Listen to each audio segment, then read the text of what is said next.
Is he okay? Yeah, he's fine. My first frilled neck lizard. I just rescued him off a road. I'm pretty sure he's all right. He's not too happy about being rescued. All right, so just gonna give him a bit of a health check because he's behaving a bit unusually. I mean, he looks pretty defensive and pretty happy right now. But, well, pretty healthy. He's not too happy. But, yeah, so he was about to get squashed and he wasn't getting off the road. So I just want to check that he can still move all right and, yeah, that he's going to be okay. That's my first frill neck lizard up here in the top end. You'll notice his frill is actually shedding. See, he's got all this loose skin coming off. It's important to remember that in the Northern Territory, the wildlife rules say that you're not to handle wild animals.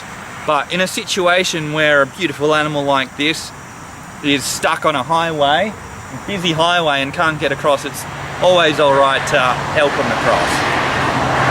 So we're just going to put him down now, and we'll see that he's healthy, and then he'll probably just run off and go on his way up a tree. So I'm just going to put him up on this termite mound, check that he's all right, got a bit of movement. Hopefully he'll run away. So we'll just see how his health is, just in case he got clipped by a car. He seems all right, and I can't see any signs of physical trauma. Well, he seems all right. He's pretty hyper defensive, but I'm just going to move him up into the trees over here. There's a bit out in the open, there's a few dogs around. So we'll just move him up. Settle down, settle down.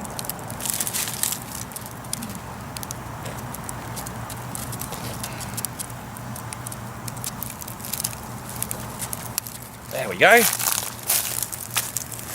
Cool.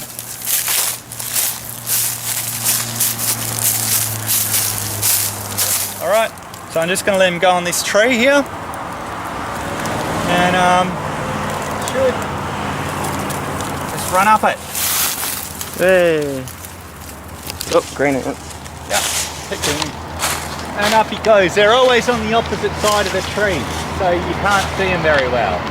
He's fine. Off he goes into the branches above.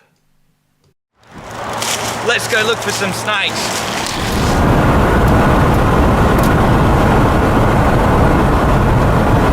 Another little road rescue. This is another dragon, a military dragon.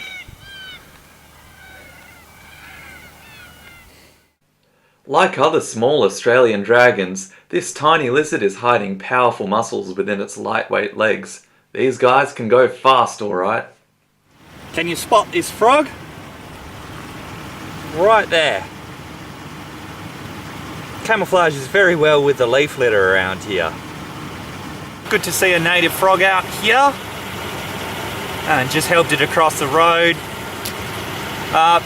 The invasive cane toads have really competed and decimated a lot of the local frog population, so it's a real good one to see. Frogs are a good sign that there's plenty of food out here for snakes, so hopefully we can find some tonight. It doesn't take them long to find their first snake of the night. So, first snake of the night, and I'm bloody excited. This is a king brown snake. It's a young one. Well, it's certainly not the full size. Up here, the king browns can grow quite huge. That's how they get their name. Back home we call them mulgas, but the mulgas are generally the shorter snakes. The king browns generally live far up in the northern parts of Australia. And they can grow to, 3 meters or so. Now this guy is venomous, dangerous, perhaps not quite lethal, but very dangerous nonetheless. Certainly a hospitalization, as their venom is hemotoxic, and it causes necrosis. So rotting of the muscles, quite horrible stuff.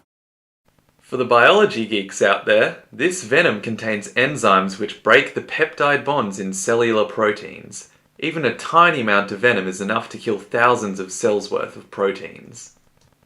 Most Australian elapids have much more potent venom, but the king brown compensates by injecting 10 times more venom than a tiger snake would. The venomous snakes up here, there are many species, but they're not that common. You more come across colubrids and pythons, and harmless snakes. And we're pretty lucky to have found a king brown. I told you tonight was going to be a good night, Kyle.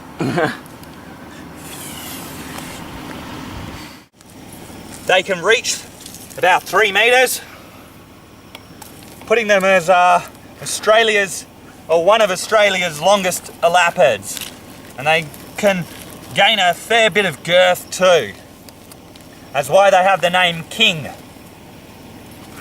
Now, it might be called a king brown, but it's actually a black snake, member of the black snake family, which is Pseudechus. The true brown snakes are Pseudonarja, which include the western brown and the dugite, and the eastern brown.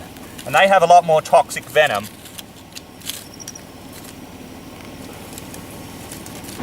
This is probably the snake I wanted to find most up in the top end. I love my elapid snakes. I absolutely love them. They're my favourite type of snakes. The Australian front-fanged, very venomous snakes.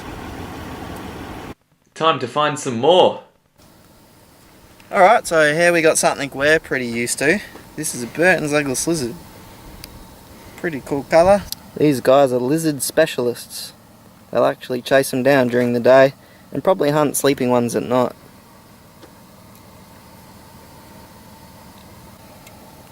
Alright, I'll just move this female off the road. How's that underbelly?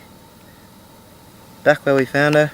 This road is a little bit busy at night, so we've got to make sure we move everything off the road.